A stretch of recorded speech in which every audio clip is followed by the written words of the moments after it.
El relicario flotaba como un corazón detenido, una pieza de arquitectura humana envuelta en velo de detritos y luz de nebulosa, colgando en la órbita de una luna muerta que ya no recordaba cómo girar.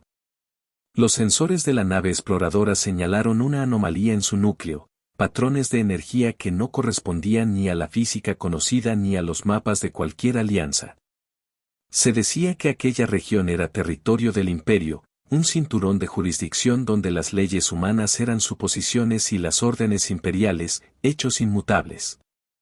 Y sin embargo, allí flotaba algo que pertenecía a la humanidad, o al menos llevaba su nombre borroneado por el óxido.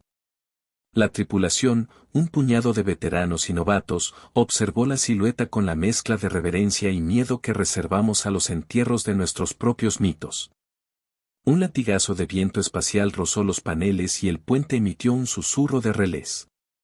Cada luz se reflejaba en la piel metálica del relicario, creando falsos amaneceres en las grietas. El comandante, hombre de rostro tallado por campañas y pérdidas, apoyó la palma contra la escotilla de entrada mientras la memoria le quemaba la garganta, el nombre de su hijo, una nana ajada por los años. Y la promesa incumplida de regresar a casa. Fue esa pequeña voz la que transformó la curiosidad en determinación. No estaba solo en su carga, los hombres de la nave trajeron consigo historias de asfixia, de mundos arrancados, de silentes comunas humanas convertidas en ceniza por decretos imperiales. La presencia del relicario provocó una pregunta que olía a peligro y a verdad: ¿qué harías por llamar al gigante que te pertenece? La órbita se llenó de sombras, drones del imperio, sondas blindadas que olfateaban la pieza con hostilidad científica. La tripulación desplegó velas magnéticas y sistemas de camuflaje improvisado. La nave se volvió una sombra entre sombras, un animal que contuvo la respiración. Aún así, el relicario parecía vivo, o al menos preparado para parecerlo. En su costado, grabados en una lengua híbrida de códigos humanos y símbolos olvidados, ardía un patrón que, al tocarlo la anciana ingeniera, vibró bajo sus dedos con la certeza de una cuerda pulsada. La mano de ella se retiró como si hubiera tocado la mejilla de un familiar perdido. Un golpe seco resonó en la sala de máquinas. La nave entera pareció tensarse, como si el metal comprendiera la cercanía de algo que debería haber permanecido dormido. El comandante ordenó retirar a la tripulación no esencial y aseguró que nadie tocaría aquello sin autorización. Pero la curiosidad colectiva era una presión que vencía sellos. Un técnico joven, impulsado por la mezcla de hambre de conocimiento y miedo, rompió la rutina. Las lecturas se dispararon. El relicario respondió. Luces intermitentes navegaron sus canales como si despertaran peces bioluminiscentes en un mar de carbón. El primer latido fue un sonido sordo que pareció venir desde dentro del casco y resonó en el cráneo de los presentes. Todos sintieron un pulso cerebral que no era suyo. Fue tan breve que podría negarse, y sin embargo dejó un rastro, memorias que no pertenecían a quienes las experimentaban. El comandante vio flashes, una ciudad en la que las fachadas cantaban en hierro, manos cubiertas de hollín que levantaban banderas de tela vieja, una nana que pertenecía a una mujer que caminó por los pasillos de su infancia. El relicario no solo hablaba de tecnología, hablaba de raíces, de aquello que una generación olvidada decidió esconder bajo el polvo para que el futuro lo encontrara. Respiró hondo y, en voz que no era para el protocolo sino para sí mismo, se permitió el pensamiento que los hombres evitan pronunciar: esto podría ser una llave. O una trampa. Y en el vacío, las dos opciones eran igualmente mortales. Los motores de la nave emitieron un zumbido bajo, como un animal que flexiona las patas antes de saltar. El comandante cerró los ojos por un instante, y una imagen atravesó su mente: una bandera quemándose en un patio, el niño que fue corriendo a cubrir el rostro con una mano pequeña. Esa memoria lo golpeó con la fuerza de la verdad. No se trataba solo de recuperar un objeto, sino de responder a lo que quedaba de gente para la que la palabra humanidad era un juramento. La decisión fue tomada no por valentía épica sino por un cálculo frío empapado en pena. La nave se aproximó y desplegó un brazo de recuperación. El metal del relicario resistió la mordida, como si recogiera cada intento humano con desprecio entretenido. Pero en un instante, un pestañeo más largo que la paciencia imperial, la cubierta se abrió y exhaló una corriente de vapor a su lado. La radiación era antigua, la firma energética, extraña. El comandante dio la orden de retirada, y fue entonces cuando las ondas enemigas se alinearon como aves de presa. Un tono en la consola gritó peligro inminente, el imperio ya había puesto precio sobre la curiosidad humana. Afuera, el vacío los miraba sin pestañear. Dentro, cada uno escuchaba su propia historia.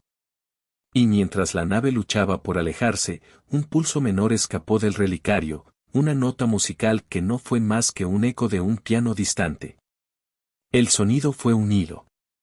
El hilo tiró de la memoria.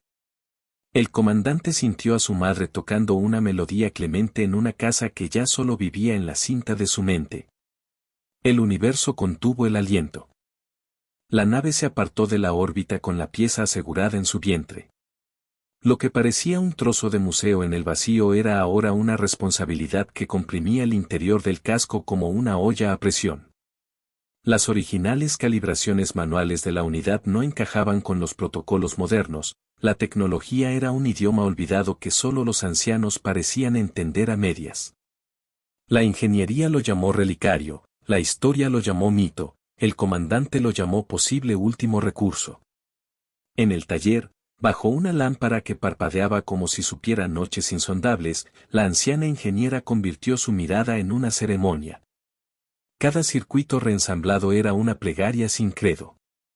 Las semanas que vinieron fueron de trabajo ingente, de conversación con máquinas que no querían explicarse y de ajustes que se pagaban con horas de sueño robadas.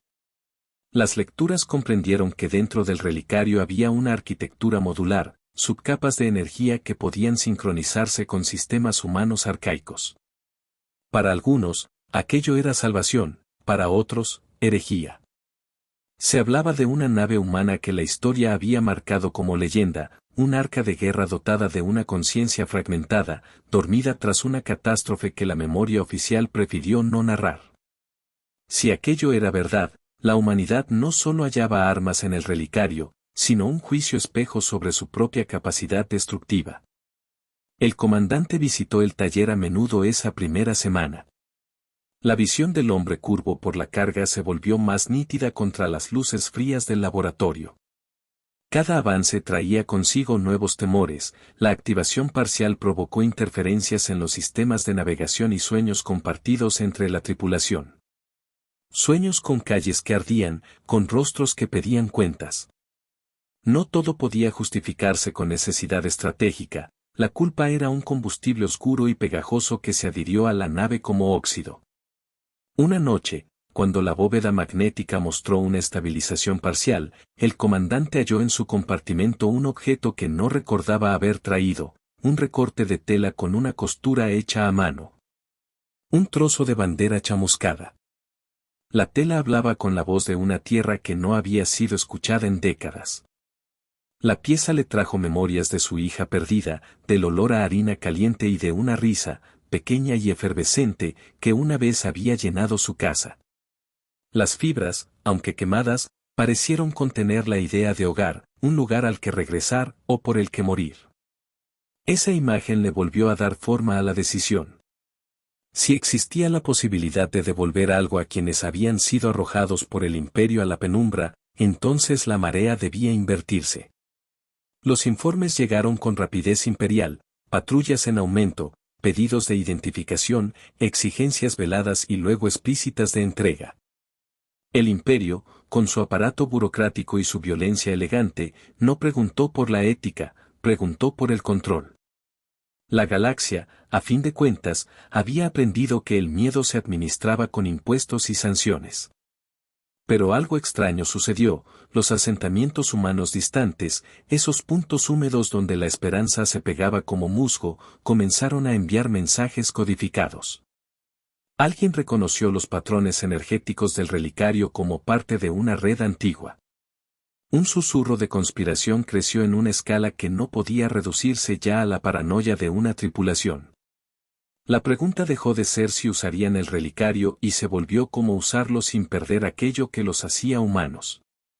La moral se tornó una herramienta estratégica, sacrificios calculados para desatar una potencia que transformara la relación de fuerzas, sí, pero sin renunciar a la memoria humana. Fue entonces cuando surgió la primera pérdida real. En un ejercicio de prueba, una corriente de energía cruzó la sala de máquinas y el corazón de un técnico se detuvo en silencio. La anciana ingeniera sujetó su mano fría y lloró sin ruido. La muerte llenó el taller como un humo denso. El comandante observó con la claridad de quien conoce el precio de cada decisión. Dolor y responsabilidad se mezclaron en la resaca de esa noche.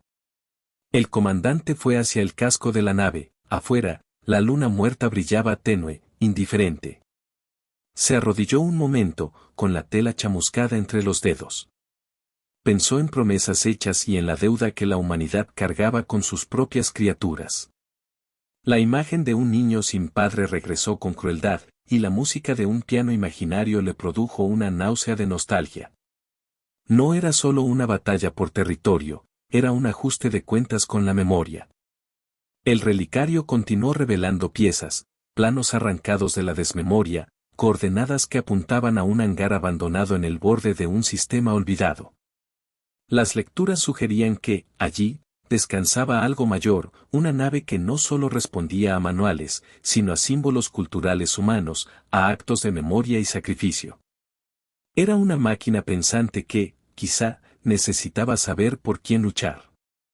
Esa condición era peligrosa, implicaba que la nave podría elegir, en un último acto de juicio, a favor de la humanidad o en su contra. La tripulación debatió horas y noches, con exhaustas votaciones ceremoniales en las que la democracia parecía más un consuelo que una estrategia. Mucho del peso cayó sobre los hombros del comandante, cuyo rostro acumulaba noches en las que la luz artificial le hilaba arrugas nuevas. Los mensajes de los asentamientos pedían acción, los emisarios del imperio pedían sumisión. Entre promesas rotas y nuevas alianzas, el comandante tomó la decisión que trazaría el resto de la historia. Intentarían despertar la nave, pero lo harían con la intención de probar la condición humana ante ella. No como invasores, sino como recordantes. Una noche de control total, con el panel del relicario brillando como un latido contenido, el comandante colocó la tela chamuscada sobre la consola principal. No era un ritual religioso, era una apuesta por la memoria como contraseña. La energía respondió con un acorde que parecía deshacer cicatrices antiguas en la metalurgia de la pieza. El taller se llenó de una luz que olía a lluvia en madera vieja. Y por un segundo, mientras las luces danzaban, el comandante oyó, muy lejos, la risa de su hija. Los humanos no rezan. Actúan. La activación parcial del relicario fue una llamada que llegó a oídos imposibles. El imperio, que había aprendido a oler cualquier chispa de autonomía, desplegó patrullas y emisarios militares con una precisión casi ritual. Las cartas diplomáticas se convirtieron en órdenes y las represalias en ejercicios públicos. La tripulación humana, todavía frágil, se preparó para la guerra que siempre habían esperado en sus peores pesadillas. La nave que debía resucitar respondía en fragmentos, paneles que vibraban con voces que no pertenecían a ninguna lengua, un mapa interior que se recompone como un organismo consciente. Cuando la máquina probó sus extremidades, hubo un ruido que parecía el gemido de un motor antiguo despertando a la vez que una multitud. Las primeras escaramuzas fueron pequeñas y brutales. Interceptores imperiales, como insectos de acero, atacaron las líneas de suministro humano. Colonias perdieron comunicaciones, puertos espaciales fueron cerrados con placas burocráticas que anunciaban cuarentenas eternas. En la oscuridad, explosiones iluminaron el vacío con latas de fuego. Cada pérdida aumentó la furia contenida de la humanidad. El comandante entendía que aquello no era solo una batalla por un sistema o por una pieza, era la posibilidad de cambiar una narrativa en la cual la humanidad siempre había sido víctima. Para eso, el costo debía ser medido y, a veces, pagado. Una misión de rescate salió mal. Un convoy de refugiados fue atrapado entre dos patrullas imperiales y apenas la maniobra desesperada de una fragata asignada por el comandante logró salvar a algunos pocos. Entre las víctimas quedó una niña cuyo llanto se clavó en la memoria colectiva de la tripulación. El casco de la nave lo replicó en su registro de audio como un fantasma que no se apaga. La anciana ingeniera, que había visto demasiadas pérdidas, dejó caer la cabeza sobre las manos y murmuró una letanía que nadie entendió, salvo el comandante, una admisión de culpa que arañó el orgullo humano. El relicario, mientras tanto, seguía ofreciendo fragmentos de sí mismo. Un módulo se conectó a los sistemas de propulsión de la nave madre y, por un instante, la tremenda sensación de posibilidad recorrió a todos los presentes. Se trataba de una arquitectura de impulso que respondía no solo a fórmulas físicas sino a patrones culturales, símbolos humanos, canciones, imágenes. Era como si la máquina necesitara la humanidad en un sentido más profundo que el eléctrico. Para activarla plenamente, se requeriría más que combustible, se requeriría significado. El comandante, consciente de la complejidad, decidió que la operación final necesitaría un acto simbólico visible, la colocación de memoria humana en el reactor como clave. Reunió a la tripulación en la sala de mando y expuso la estrategia. Cada uno debía ofrecer algo que personificara un fragmento de tierra, un trozo de tela, una fotografía, una grabación de voz de alguien que ya no existía. Eran sacrificios que no podían recuperarse, y por eso, en su esencia, eran puros. Hubo resistencia. Había quienes no querían renunciar a lo poco que les quedaba. Hubo discusiones que parecían juicios. En el proceso, el comandante hizo lo impensable, entregó la última grabación de la voz de su hija, una cinta digital que contenía una canción de cuna improvisada. La ofreció con la firmeza de quien paga una deuda con la esperanza. La cinta se insertó en la cámara principal. El relicario la recibió como si aspirara el alma misma del sonido. Una resonancia recorrió la nave, una nota pura, simple, que hizo callar a los sistemas de alarma y puso a la tripulación a llorar en silencio. Era el primer acto de memoria auténtica que la máquina reconocía. La onda de sonido creó un patrón nuevo en los sistemas del relicario, la nave dormida respondió con un pulso más grande. El imperio interpretó la activación como un acto de insurrección. Las comunicaciones oficiales declararon a la nave humana un objetivo a abatir. Las fuerzas imperiales convergieron con una precisión que rayaba en la declaración de guerra. El espacio cerca de la luna muerta se llenó de naves como un enjambre. La humanidad, pequeña y temblorosa, empezó a transformarse en algo más, una corriente de propósito. En la víspera del enfrentamiento mayor, la tripulación hizo un último rito de despedida.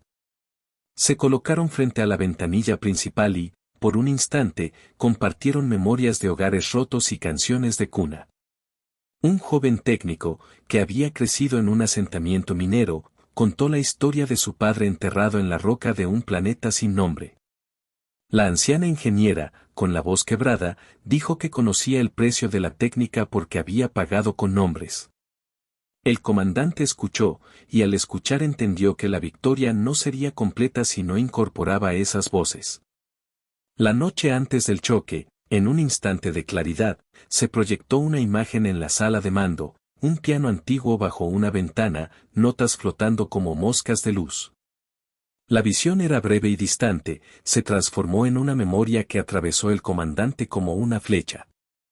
Recordó la textura de las teclas, el olor a cera y polvo, la sensación de que una canción podría cambiar la dirección de una vida.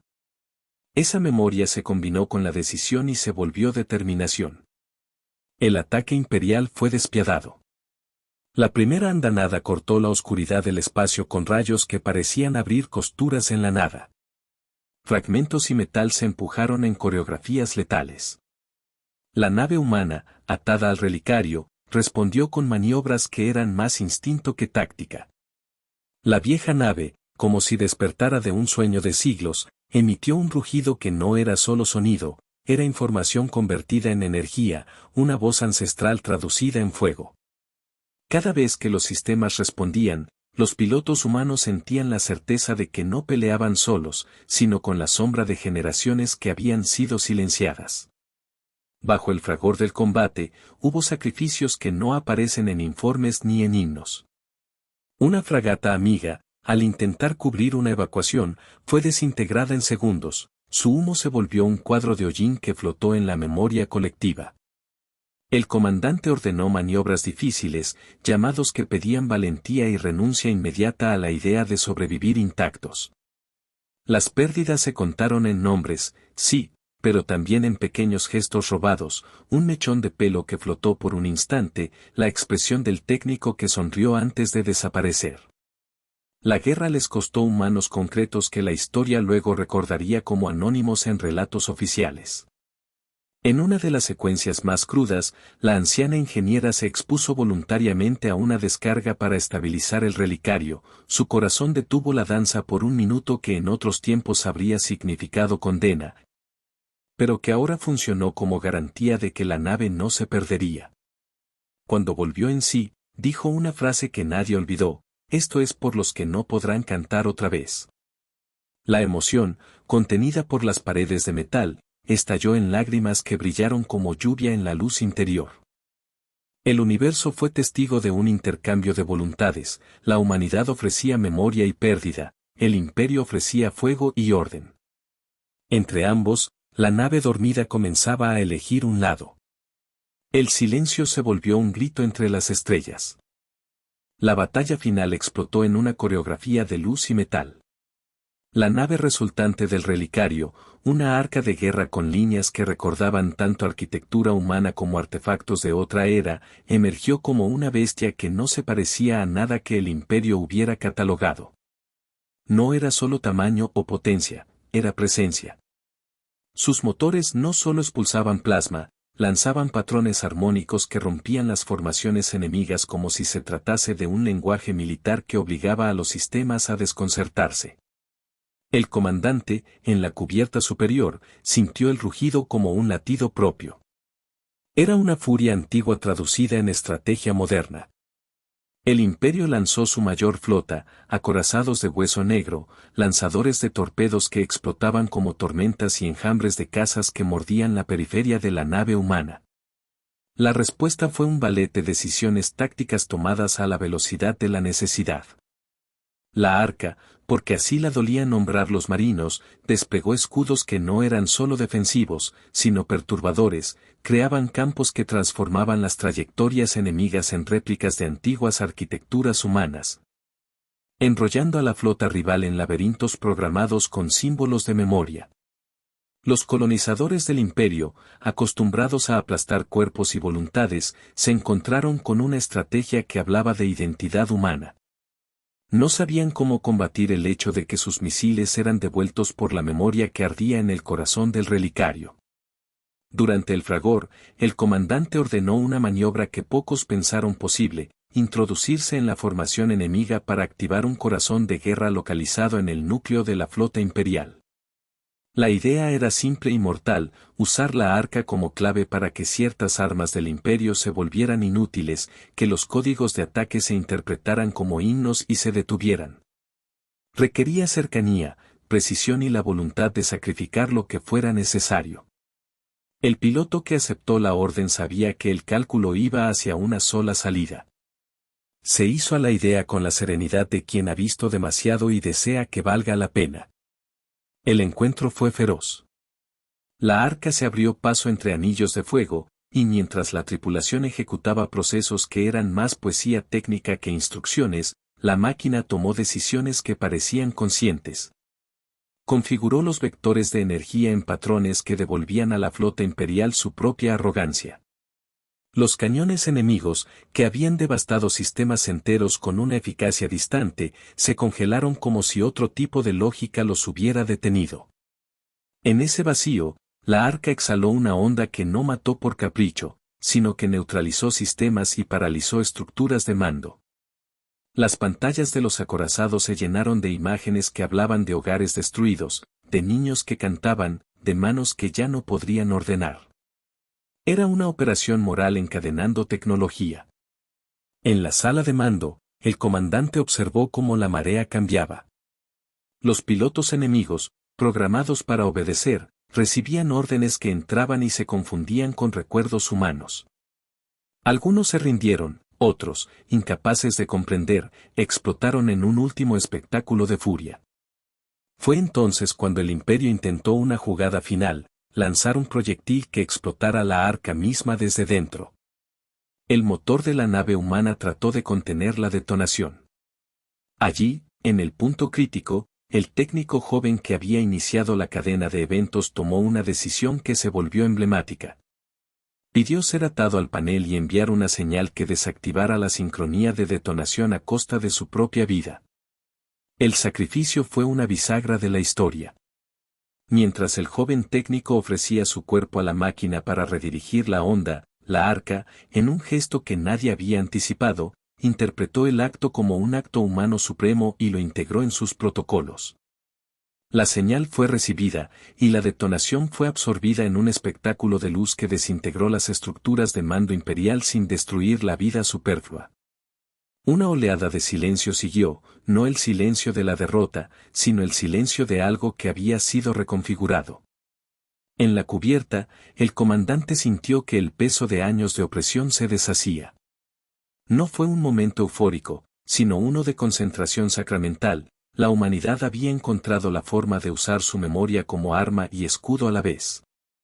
Mientras la flota imperial colapsaba en desorden y rendición, la tripulación humana lloró. Las lágrimas flotaban en microgravedad como pequeñas lunas personales. Los sonidos apagados en los intercomunicadores eran ahora himnos personales, caóticos y preciosos. Entre los fragmentos del combate, llegó una visión dolorosa y serena, la imagen del piano, ahora en silencio, con una tecla faltante. La anciana ingeniera, con manos temblorosas, pasó la yema de los dedos por las teclas y, por un segundo, tocó una nota que se expandió fuera de la nave. Fue la primera nota en mucho tiempo que no se usó para mandar sino para recordar. Aquella nota resonó en el vacío con un peso que dejó a las máquinas inmóviles, incluso los sensores, esas antenas frías, registraron la onda como si fuera un latido humano. Cuando el polvo se asentó, la arca se asentó sobre su nueva realidad. No destruyeron al imperio por completo, eso habría sido una locura utópica que borraría a la humanidad en la respuesta. Lo que ocurrió fue más subversivo, el equilibrio de poder cambió porque la narrativa había sido alterada. La humanidad, que había sido tratada como recurso, se convirtió en un agente con memoria, con historia y con la capacidad de detonar la moralidad de sus enemigos. El comandante observó los cielos despejados en un silencio que no necesitaba ser llenado con victorias rimbombantes. Había sido una guerra, sí, pero también un acto de reconocimiento. El mundo entero supo del acto por fragmentos, transmisiones interceptadas, canciones antiguas que aparecieron en radios pirateadas, historias de hombres y mujeres que no se resignaban a la sumisión. La victoria no llegó sin cicatrices, pero tampoco llegó vacía. Entre los restos, la tripulación encontró objetos pequeños, una muñeca chamuscada, un recorte de bandera, el casco agrietado de un piloto que había dado la vida. Esos objetos se colocaron en un altar improvisado, no para celebrar, sino para recordar. Los humanos no solo habían usado la tecnología, habían impuesto sobre ella un espejo de su propia existencia. No era perfecta la idea, como toda arma, podía caer en manos equivocadas. Pero por el momento, la galaxia había cambiado su escucha. La arca funcionaba como testigo de que la humanidad podía someter su dolor para obtener poder y, sin embargo, también podía usar ese poder para recordar y no solo aniquilar. El comandante, exhausto, dejó caer la cabeza sobre las manos y sintió la vieja punzada de pérdida transformarse en algo más parecido a propósito. El universo contuvo el aliento. La calma que siguió al clímax no fue la paz, sino una especie de tregua con memoria. Las naves supervivientes del imperio dispersaron sus fuerzas y comenzaron a negociar, no porque la derrota fuera completa sino porque ahora existía un costo simbólico para la opresión. La arca, lenta y masiva, se convirtió en leyenda viva, algunos la adoraban como salvadora, Otros la temían como recordatorio de la capacidad humana para desatar cataclismos. La tripulación volvió a muros donde los héroes no siempre son reconocidos, la política se mezcló con el duelo. Y sin embargo, algo había cambiado de forma irrevocable, la humanidad ya no era un apéndice en los registros de otras especies, sino un contendiente con historia visible. En las semanas posteriores, los asentamientos humanos comenzaron a restablecer lo que podían. Pequeños puertos recibieron nuevas defensas, pero también nuevas formas de cultura. Músicos que antes tocaban a escondidas ahora eran llamados a tocar en plazas que habían visto fuego.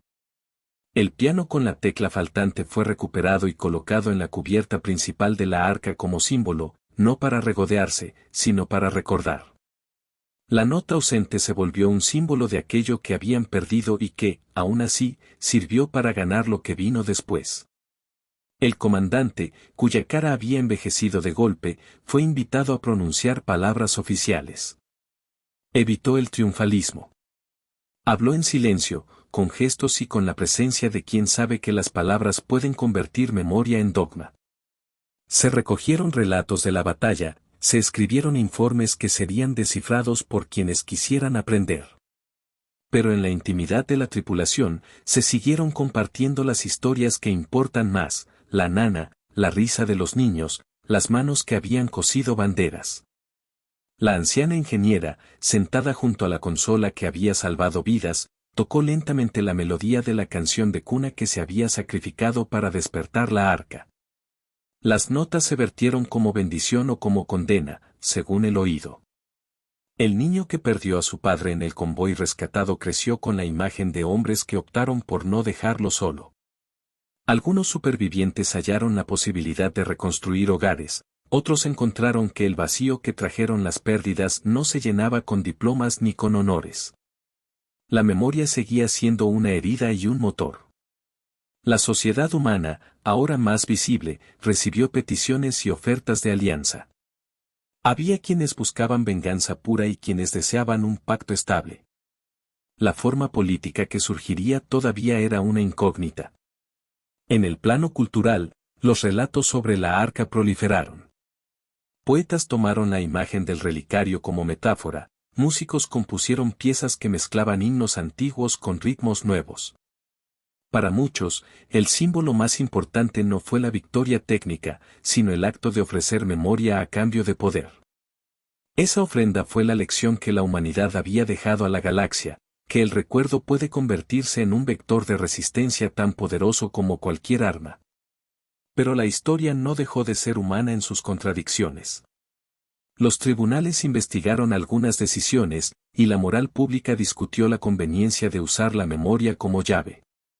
Los informes de pérdidas y sacrificios se publicaron y se debatieron en plazas y foros. La arca misma fue sometida a protocolos para impedir que cayera en manos de quienes buscase usarla sin responsabilidad. El comandante aceptó la supervisión. Sabía que el poder necesita límites, porque sin ellos se transforma en la misma tiranía que pretendía vencer. En los meses que siguieron, se estableció un archivo, no un museo para glorificar la guerra, sino un lugar para recordar nombres y actos. Los objetos fueron catalogados. La niña que había llorado en el convoy perdido tuvo una placa, la memoria del técnico joven estuvo ahí, sostenida por historias contadas por aquellos que lo conocieron. La gente llevó flores, no como un acto protocolario, sino como un gesto de continuidad. El piano con la tecla faltante siguió en la cubierta, algunos intentaron tocar melodías completas, conscientes de que la nota perdida nunca sería reemplazada. Pero también de que el silencio alrededor de esa tecla había reunido a la gente para algo mayor que la venganza. La galaxia no se transformó en un Edén. Pero cambió su narrativa, los conquistadores empezaron a calibrar sus estrategias, los colonos aprendieron a aliarse con nuevos aliados, y las pequeñas voces humanas que antes se ocultaban empezaron a hablar con más fuerza. La arca se convirtió en símbolo y herramienta, y su existencia obligó a una nueva conversación sobre ética y memoria. El comandante, en sus últimos días de servicio, caminó por la cubierta y puso su mano sobre la chapa fría. vio rostros jóvenes que antes habían sido niños y que ahora llevaban la marca de la experiencia. Entre ellos, una mujer sostuvo una pequeña muñeca con la mitad de la cara chamuscada. La tomó con respeto y le ofreció un gesto simple, una promesa de que, si algo volvía a amenazar la memoria humana, no callarían. No era un juramento de violencia, sino una afirmación de presencia. En el horizonte, una nébula parpadeó con colores que parecían una bandera viva. Fue allí donde la gente de la arca dejó una ofrenda, un disco con las canciones que habían activado la nave, las fotos de los desaparecidos y nombres escritos en una cinta. Era una cápsula que no buscaba ocultarse, buscaba recordarse. La humanidad, después de todo, había descubierto que su mayor ventaja no era la tecnología o la ferocidad, sino su capacidad de cargar con la memoria y convertirla en sentido. La paz fue frágil y vigilada. Pero también fue una afirmación, la humanidad había encontrado una manera de existir que no dependía solamente del temor ajeno. Entre las estrellas, las pequeñas señales de fuego humano continuaron encendiendo la oscuridad. Los humanos no se volvieron dioses. Se volvieron memoria en movimiento. Vinieron por un planeta, pero despertaron a una especie.